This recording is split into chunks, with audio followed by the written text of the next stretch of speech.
Évangile de Jésus-Christ selon saint Marc, chapitre 6, versets 17 à 29.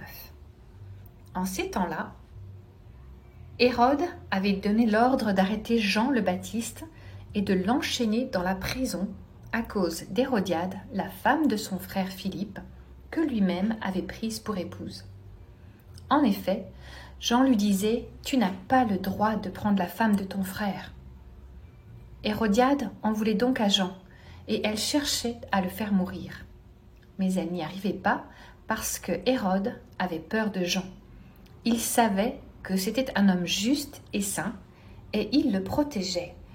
Quand il l'avait entendu, il était très embarrassé. Cependant, il l'écoutait avec plaisir. Or, une occasion favorable se présenta quand, le jour de son anniversaire, Hérode fit un dîner pour ses dignitaires, pour les chefs de l'armée et pour les notables de la Galilée. La fille d'Hérodiade fit son entrée et dansa. Elle plut à Hérode et à ses convives.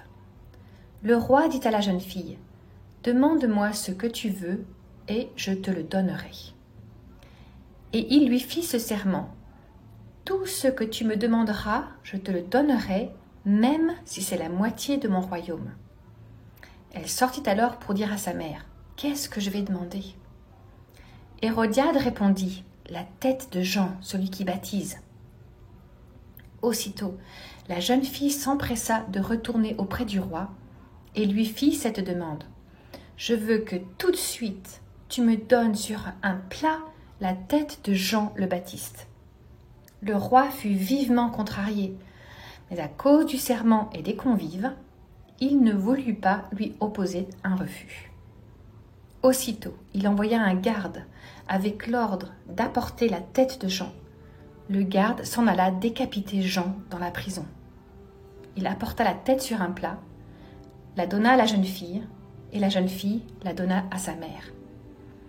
Ayant appris cela, les disciples de Jean vinrent prendre son corps et le déposèrent dans un tombeau. Bonjour, c'est Rachel Dufour. Ces passages font partie des moments de vie qui suscitent plus de questions que de réponses. Un mot de toi, Seigneur, juste un mot de toi, et l'histoire aurait pu être tellement différente. Jean le Baptiste avait impressionné Hérode.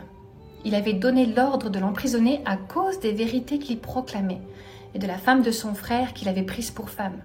Mais Hérode savait que Jean était juste et saint, et il l'écoutait avec plaisir. Jean n'avait donc pas de problème lié à qui il était, ni à ce qu'il accomplissait.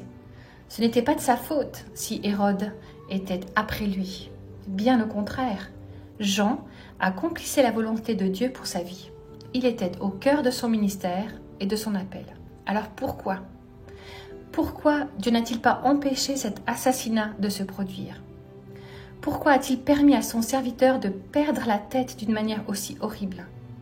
Il aurait suffi que Dieu envoie un ange pour délivrer Jean de la prison. C'est facile, il l'a fait pour d'autres.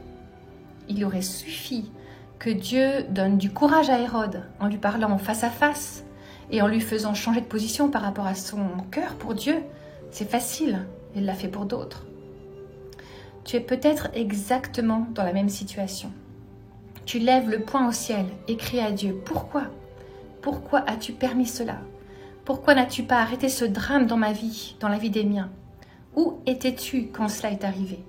Un seul mot de toi, et tout aurait été différent. » Éric et moi avons aussi ces moments dans notre vie qui restent sans réponse de ce côté de l'éternité. Et dans ces moments-là, nous repassons sur notre cœur une phrase qu'Éric affectionne particulièrement.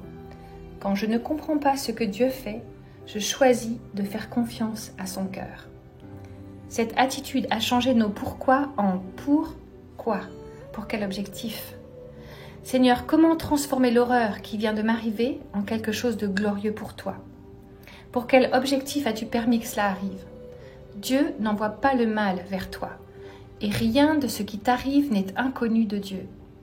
C'est vrai que parfois il autorise telle ou telle situation. Dieu a autorisé Satan à toucher Job, mais il n'a pas permis que cela aille au-delà d'un certain point, et Dieu a changé le mal en bien. Quand tu ne comprends pas pourquoi Dieu permet cette situation, rassure ton âme Il ne laissera pas cette épreuve aller au-delà de ce que tu peux supporter. Il sera à tes côtés tout le long du chemin. Je suis convaincue que des anges étaient présents auprès de Jean le Baptiste au moment de son passage dans l'éternité. En donnant sa vie de cette façon, Jean passait le bâton du ministère à Jésus.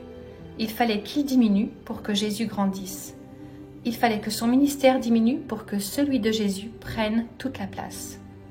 Amène tes pourquoi à Dieu et laisse-le t'aider à découvrir les pourquoi. Je prie pour qu'il te donne la force et le courage de voir sa main protectrice et bienfaisante dans ce que tu traverses aujourd'hui. Si cette méditation t'a encouragé, pense à la partager autour de toi. Pour nous retrouver chaque jour, abonne-toi et active la cloche.